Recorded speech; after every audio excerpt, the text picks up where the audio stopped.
Hello, and welcome to another virtual author chat with the Poison Pen Bookstore. I'm John Charles, and today the Poison Pen is delighted to have with us author Aimie K Runyon, whose new book is the wonderfully entertaining The Memory of Lavender and Sage.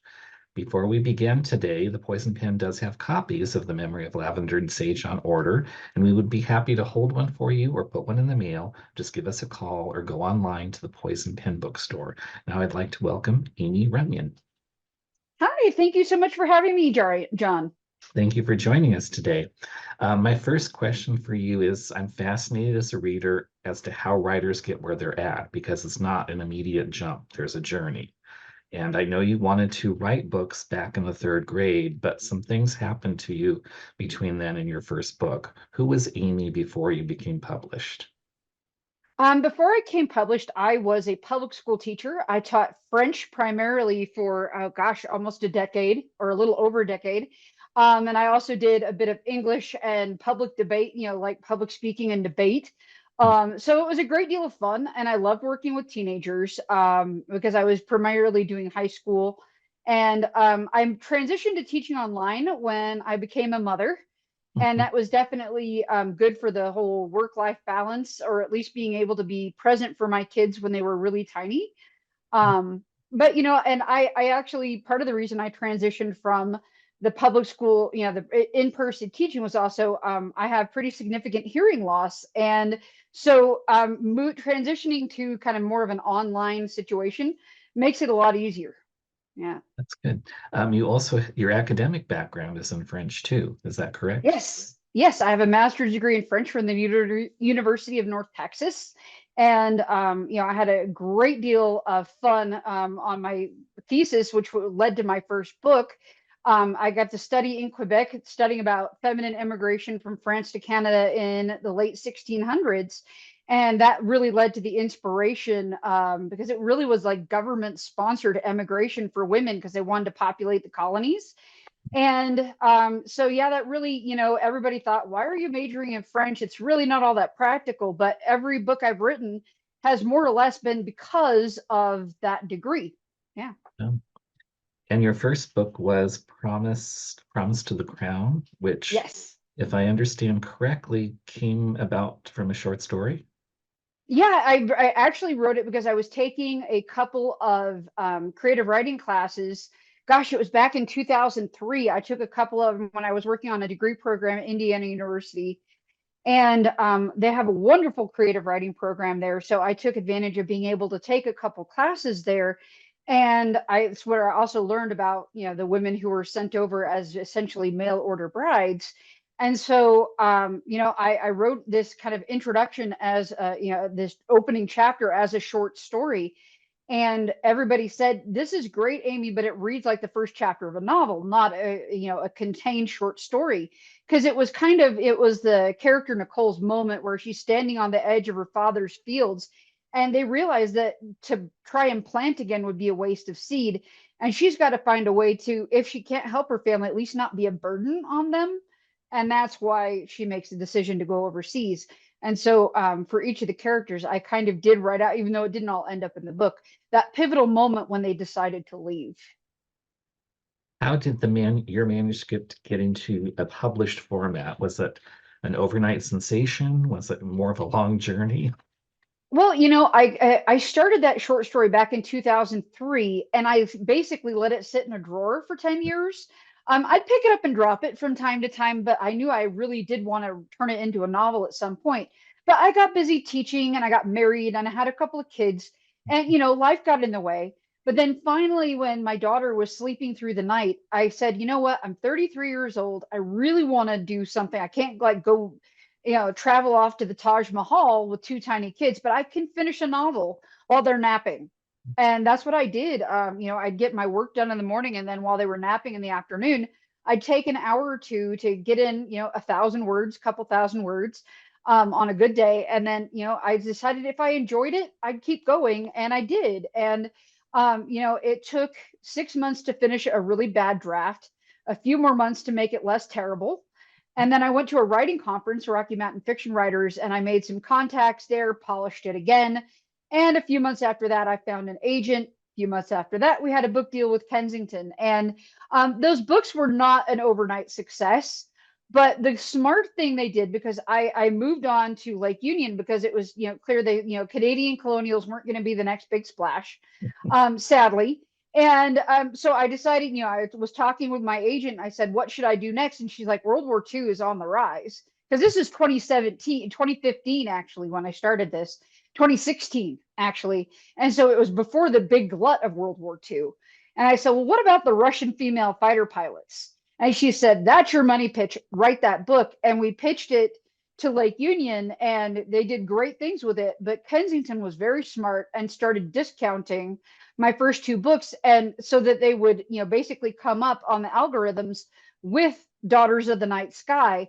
And so those books have actually done really, really well as backlist books. So that feels really good. They've earned out. And, so those books have found a readership and that just feels amazing. Yeah, that's great. Yeah. Um, that brings us to your current book, The Memory of Lavender and Sage. What can you tell us about that book? Well, it really, yeah, I kind of always wanted to write a book set in Provence because it was, as a French major, I had to study abroad. Oh, ouch, ouch, terrible hardship. I had to study in France. And so they, I decided on a program in Avignon, which is a large city in the south of France. But I took every opportunity when I was there to take excursions out into the countryside. And it was just the most charming place. I knew I really wanted to set a book there. And I wanted it to be a contemporary. I'd always thought of writing, contemporary. I want to do both historical and contemporary. But of course, the contemporary having, the sense of nostalgia and world building that makes historical so immersive and so fun. But to take that over and translate that into contemporary. And so that was something that stuck with me for a long time. But then I thought of the idea of how I felt as a young 18-year-old kid going over to live in a foreign country. I'd never been on a plane ride longer than an hour and 10 minutes before I went to France. And all of a sudden, I'm, this crazy 24-hour trek, Sacramento, LA, Paris, Marseille, off to Avignon. It was crazy. And I felt like I found myself there in a sense, and I wanted to translate that into a book. And so we have Tempesta, who's never really fit into her family, going back to her mother's roots. Her mother passes away when Tempesta is quite young, and she goes back to find out more about her mother and where she came from, and learns a tremendous amount about herself. So there is a little bit of a mystery to the plot because she's trying to Mhm. figure out why people in her mother's village have such diverse reactions to Tempesta. Yes, exactly. Yeah, she notices that the people, especially who are of an older generation, let's say, 50 plus generally, are very leery when she comes to the village. And she doesn't understand, like, she knows that the French are not like, they're not like Americans who will greet you with a hug if they've never met you, even. She doesn't expect them to be warm and cuddly, but she finds their reactions very alarming at first. But then everybody under 50, basically, it's the reaction she expects, just, like, a little bit aloof, but, kind. And so she digs deeper and finds why her mother's presence in the village would have elicited such a reaction. One of the things that you do really well is you create such a sense of place in the book. And for those that are not familiar with France, we sometimes think of it as just being monolithic. The entire country is Mhm. exactly the same, but it's actually a lot of different little regions or areas or things like that. You chose Provence. What about that made you want to write a book there? Well, I remember my first exposure to Provence before I lived there were the films Jean de Florette and Manon de Source, which talks about it's farmland. I mean, like most of rural France, it's farmland, and just the ties to the water and the land being so important. But then I learned more that they had their own language, Occitan, and they were this up until the 1870s and the period following. They were their own kind of discrete culture. And my host parents, yeah, you can find street signs in Provençal or Occitan all over the region. My host parents were, familiar. They'd spoken a bit of it at home, but there are no monolingual speakers of Occitan. And so I created this village that time forgot. They were stubborn. That is like, we have the village of Saint Colombe, and their defining characteristic is stubbornness, and it's how they've managed to retain some shreds of that culture that was systemically dismantled after the Franco-Prussian War. If you want to learn more about that, read A Bakery in Paris. Because after that war, the French government created the École Normale, which were normal schools, teaching schools, and they would send people from, like, say from Picardy up in the north down to Provence that didn't speak a word of Provençal, and they had to conduct all their education in French, and which isn't necessarily a problem, but they were harsh to the students that tried to speak their own language. It became, it wasn't just trying to transition them to, it's not a huge, it's twice the size of Colorado, France is, and they wanted to have a unified language, which makes sense from a governing perspective. I can understand that. But they were so harsh and cruel. It wasn't like you can maintain your own language and culture in tandem with French. No, it had to be obliterated. And so they were subversive in that they continued throughout the generations to have Provençal classes. And that becomes kind of a central element to their culture. And Tempesta learns that her mother was the Occitan teacher, which was a position of great prestige in the village. Um, I'm not exactly sure how much of this you brought from real life into your book, but it seems like there's a lot of concern in France about the state of villages, like these places where, and that could be a parallel to small towns in the US, where the younger residents are leaving because there's no job opportunities, there's limited things, so they're moving to the big city. Is that really kind of an issue in France? Do you know? Oh, definitely. So, that was a thing where, it took me 3 times to figure out what this book exactly was about. Like, because if there's anything that's easier about historical fiction is that you've got external forces at work. If things get slow, throw in an explosion, all is good. But you can't do that in 2023 Provence. There aren't like Nazis, looming large in the distance. And so I had to really think about what are the external forces. And it is the death of the French village. They have what's called the empty diagonal in France. And this part of France really isn't in the empty diagonal, but the villages really are emptying out, and people are going to Aix-en-Provence and Marseille and Avignon because that's where the jobs are. And there are fewer and fewer opportunities because farming has become more mechanized and it's less attractive of a career. And it really is, there's a large swath of France that's basically emptying out, is a diagonal from the northeast to the southwest. And I've driven through it, and let me tell you, trying to find a gas station is hard. Yeah. And those places are just emptying out. And it's the true in parts of Italy and definitely Spain, and exceedingly true in Portugal. I've learned, like, all the young people are moving to Lisbon and Porto, and the rest of the villages. I mean, there are many, many villages where there aren't any residents under the age of 60 years old. And so when I learned more about this, and I got to travel there, Lavender and Sage was still being created at that point. So I got to go and take pictures of the area. It's really based on 2 villages. Saint-Colombe is a fictional village that's an amalgamation of 2 real villages. But getting to experience what it was like out in the countryside. Provence, by and large, does okay because there's a huge tourist draw. But there are other regions, outside, like the southwest, outside of the area, right in the wine district, that's empty. And and I read that the death knell is when the schools close, and that became the kind of the external force. And there are so many articles that I read about how the cafe culture is dying because people, those cafes are closing. There are villages that don't have grocery stores, and it's just so sad.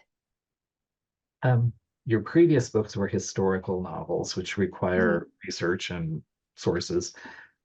Many people don't think that contemporary fiction does require research, but as you've just said, you've visited the area, you've explored it through sources. What other resources did you find useful in writing The Memory of Lavender and Sage?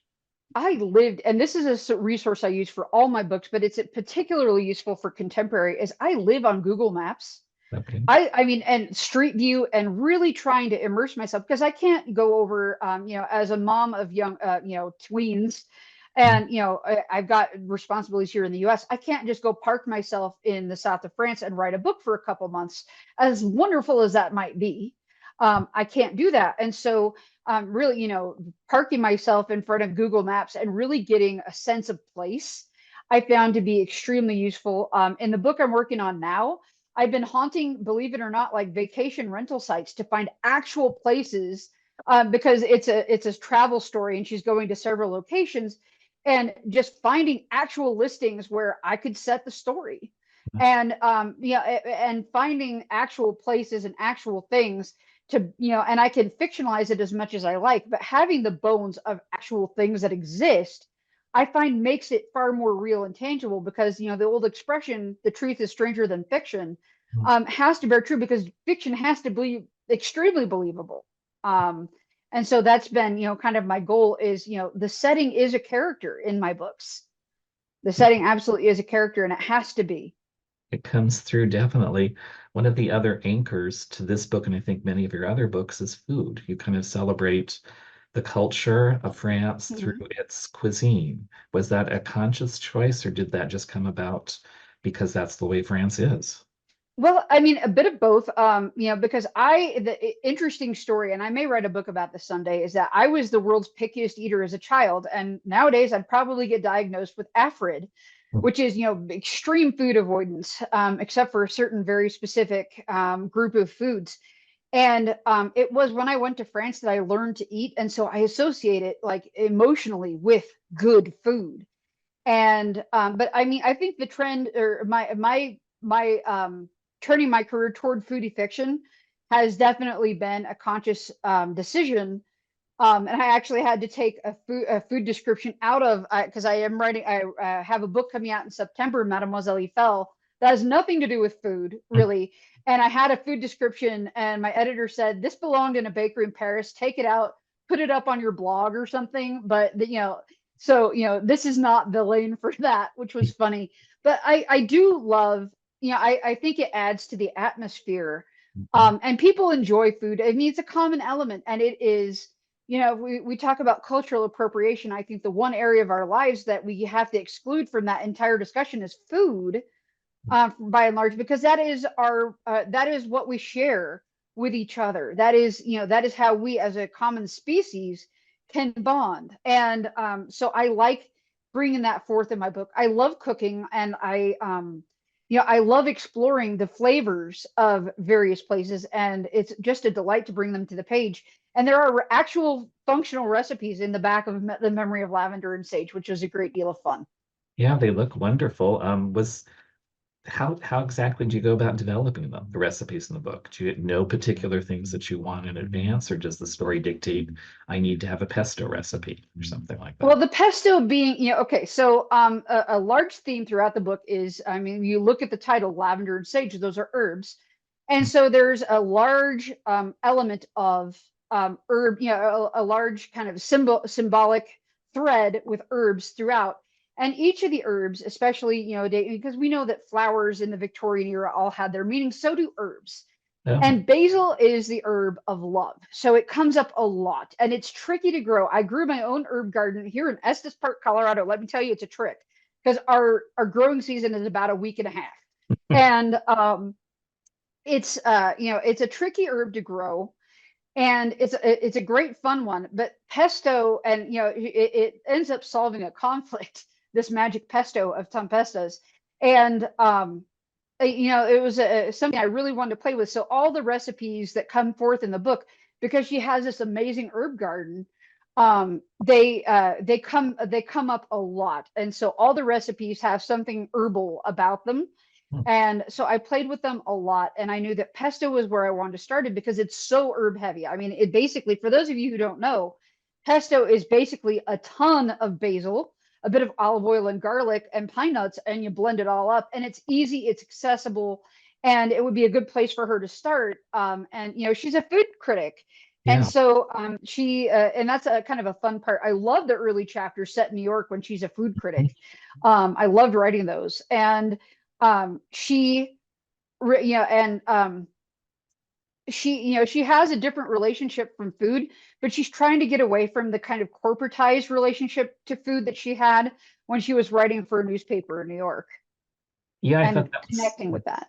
that was fascinating because she wants to write honest reviews of what she's experiencing in a restaurant, and her friend, the editor, is like, well, we have to balance that with keeping the newspaper open and not annoying the subscribers and the advertisers.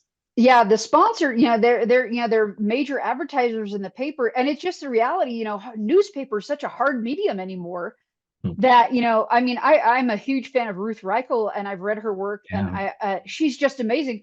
But I read her book and talked about how, and actually after I wrote Lavender and Sage, I read her book about her transitioning to becoming a food critic for the New York Times, and I don't think that it would be as easy to do that anymore. Yeah. To go in and give really scathing reviews, because advertising dollars, newspapers are in such a precarious position that they can't afford to alienate anybody.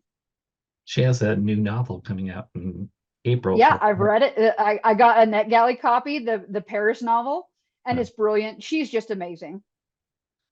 Can Americans, this probably is something that is easy to answer, but can Americans really own property in France? I believe so. I believe so. I did do some research, and of course, Tempesta the has she's got ties. Her mother was a French citizen, so that would make it easier. I did not get into a lot of the specifics. I mean, I was thinking about how she was going to ship her stuff over. Like, is Yeah. she gonna, a cargo? And so I decided to simplify it because I don't want to put too much shoe leather, to use an industry term, in the book, going unlocking the door, opening the door. We want to minimize that. So I just had her pay for overage, stripping down her belongings to the bare minimum and taking over a few extra suitcases and paying the overage, because it was simplest. Yeah. Um, and I like the idea of her leaving most of her old life behind. Yeah. And most of what she brings with her are mementos of her mother that she's finally given access to after her father passes away. And that's not a spoiler, it's an opening chapter. Um, and I wasn't sure. I'm pretty sure Americans can. It might be a lot of extra paperwork. I actually, for Karen Carbo, a friend of mine and also a member of the Tall Poppy Writers, is living in the southwest of France, as in Collioure, which is a beautiful place. And I do believe she owns her property there, and they're renovating, and it's been quite the adventure. That's fascinating. Yeah. Let's talk a little bit about your writing process. You've alluded to it before for your novels, but I think you had written somewhere or had something to the effect that you think of authors as being like explorers, and some authors want a map, other authors just want to set off on a journey. Absolutely. And, it's funny is that I find that my process evolves a lot. And I think that most people are actually a hybrid between a mapper, and we use the term plotter and pantser, but I prefer mapper and explorer. And there are some people that really want to know exactly what stops they're making along the path, and other people who are, they just want to set off and see where the journey takes them. I think most of us are somewhere in the middle. And I know that for my historical fiction, I like having a roadmap that's going to tell me how I'm going to get from A to B, but I leave myself the freedom to take a side journey every once in a while if I want to. But a lot of that is mapped out, especially the big historical events. It's scaffolded by actual history, which is, it's nice to have that guide. But with writing contemporary, I joke that part of my process for my first two contemporaries was spending 6 months beating my head against a wall and then figuring out where it's going, because a lot of the time in my historical, I'd map out the big things, and then I'd let like the romantic relationships happen organically, or the friendships happen organically. But this is so much more about the friendships and the romantic relationships and the self discovery, that I realized that I couldn't just let all that happen by accident without driving myself crazy. And so I've learned that I do need to do a bit more mapping. It just looks different in a contemporary book. And so I've learned that my lesson even more for the second book. And I think that if I'm lucky enough to write a third contemporary, then, I will definitely have some more tools in my arsenal. But it's good to know more than just the bare bones events, but having an idea of how some of the relationships are going to evolve going in is definitely easier when they are really the focus of the story. It's great. You've been writing for a while now. If you Mhm. had a time machine and could go back and tell yourself when you were first starting out, this is the best piece of advice I can give you about publishing and the writing business, what would that advice be? Oh, that's such a good question. I think it's always advocate for yourself. You can't trust it. I mean, even, you have to put your own interest first. I mean, I don't mean that to sound selfish. That does sound very selfish, but you really have to advocate for yourself because publishers, agents all have a lot of interests, some of them which are conflicting with what is going to be best for your career. So you have to do your best to be the squeaky wheel in a way that isn't going to alienate your agent or your editors. But you want to make sure that you've got an agent that's advocating for you and not just trying to maintain their relationships with their editors, because they really, you are how they earn money, not the editors. And they have to treat their authors like a precious resource. And so just knowing that you are the only one who can really change the direction of your career is powerful. It really is, because you have the agency over what you do, what you write, and how you write it. And of course, the market's going to dictate a lot, but follow your instincts. And if a house doesn't like what you're doing and you are convinced in your heart of hearts that it is the best thing for you to write, then then you have some tough decisions and tough discussions to have. But you have to listen to your gut. You have to. So if you really want to write a World War II historical novel, despite what everyone's saying about it being the death knell for that time period, you should do that, is what you, Definitely. I mean, is it going to be an uphill battle? Sure. yeah. Do you need to have something fresh and original? Yes. That's why, I predicted that the World War II trend was slowing down around the time that I wrote Across the Winding River, which is a novel of which I'm very fond. But I'm like, it's just not going to have the same pull, even though there have been a slew of World War II novels since. But then I came across the School for German Brides idea while I was researching for that book, and it was about the schools where women were trained to be proper Nazi housewives, and it's horrific as it sounds. And I said, but that nobody's done it. Nobody, it's different. It's horrifying. It's like Stepford Wives meets The Nightingale. This has got a hook the size of an anchor, and sure enough, it found a home very quickly. But it was different enough, and I felt like it wasn't necessarily, I mean, I wanted to transition away from World War II, but I'm like, this is such a good idea, that I wanted to write it. And I thought it was fascinating. And I'm glad I did. I'm glad I did. And it did well. And I'm very happy for that. Let's talk a little bit about Amy as a reader, because you got your start writing historical fiction. Is that where you got your start as a reader? And should we really blame Ken Follett for your writing Oh, career? absolutely. Blame Ken Follett. No, that was the book. Pillars of the Earth was the book that absolutely made me fall in love with historical fiction as a genre. My uncle recommended. I got a Powell's gift card in Portland, Oregon for some graduation, Christmas, something or other, because I was living in Oregon at the time. And I said, what, I loved reading these books that were mentioned. There was like these books when I was in middle school that were Sweet Valley High, but they were set like in their, is like the origin story of their great, when their great grandma immigrated. And I thought they were just great. I said, are there grown up versions of this? Very smart uncle of mine. And he said, yeah, you need to read Ken Follett, Pillars of the Earth, and you will love it. And he was right.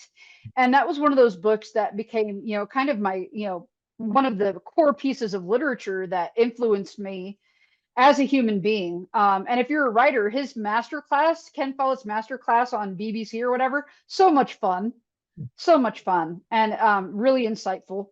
Um, and then the other piece of literature that really influenced me, and it's pretty obvious, is The Handmaid's Tale by Margaret Atwood. So if you read my work, it's kind of like, yeah, I can see that she really, that is kind of part of her core personality, are those two bits of literature, because it takes those, kind of dark feminist issues along with, a really rich historical setting.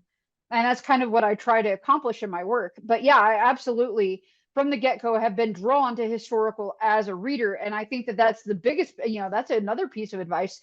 If you want to be a writer, write the genre that you enjoy reading, and you'll have a lot more fun. Um, but yeah, I read a tremendous amount of historical fiction, partially for business reasons, blurbing other authors, being part of the community, knowing what the market is doing, but also because I really enjoy it. And I listen to a lot of audiobooks because at the end of the day, my eyes get very tired. And I try to write with the audiobook in mind as well. But print book, there's obviously I have an affinity for print books, and I think it's one of those things where they talk about the trend that people are reading less and less, and I think that those of us who do are still so steadfast Mhm. in wanting to have physical copies of their books, and I love that the trend is turning toward people who do buy physical books want beautiful illustrate beautiful Editions, yeah. collector's editions, and I'm one of those people for sure. You mentioned it briefly. How much do you want to tell us about what's coming next from you as a writer? I've got two more books coming out down the pike that are for sure. The next one comes out September 10th, 2024, which is called Mademoiselle Eiffel. And it is the story of Claire Eiffel, who, similarity with Tempesta, she loses her mother at the age of 14. She's 14, her mom was only 32. And she ends up becoming her father's right hand woman. And this is based on a true story. She basically took over raising her four younger brothers and sisters. She took over the running of the household and was basically his confidant and business associate to a certain degree. She traveled all over Europe with him to visit his various projects, and it's just a fascinating story. And I got to go spend time in Paris in the Eiffel family archives at the Musée d'Orsay, which was the experience of a lifetime. And that was delightful. Just loved writing that book. And then I have one more contemporary coming out sometime in the spring of 25. And after that, we'll see what happens. But very excited about both of those projects. How can readers learn more about your books? Are you on social media? Do you have a website? I think you mentioned Tall Poppy Writers as part of a group that you Yes, I am with. a member of the Tall Poppy Writers, so you will, if you follow Tall Poppy Writers, you'll see stuff about my books pop up all the time. But I am all over social media. I'm on Facebook, Instagram, TikTok, occasionally Threads, as Aimie K Runyon for most of those, or Bookish Amy on Instagram. And I do have a website, www.aimiekrunyon.com. And Amy is spelled Aimie, which is a bit odd, but there you have it. My mom wanted to be creative. Um, and yeah, so I'm all over. And of course, if you have a book club and you'd like me to come zoom into your book club, you can sign up through Novel Network or contact me directly. And I'm happy to come say hi to your book club if the timing works out. That's great. The time has just flown by. We've been very fortunate at the Poison Pen to have Aimie with us talking about her new book, The Memory of Lavender and Sage. It's truly an immersive, wonderful, evocative book. I can't thank Aimie enough for taking time to share her thoughts about the book and writing. And for those tuning in, thank you for joining us for another virtual author chat at the Poison Pen Bookstore. Thank you so much. Thank you.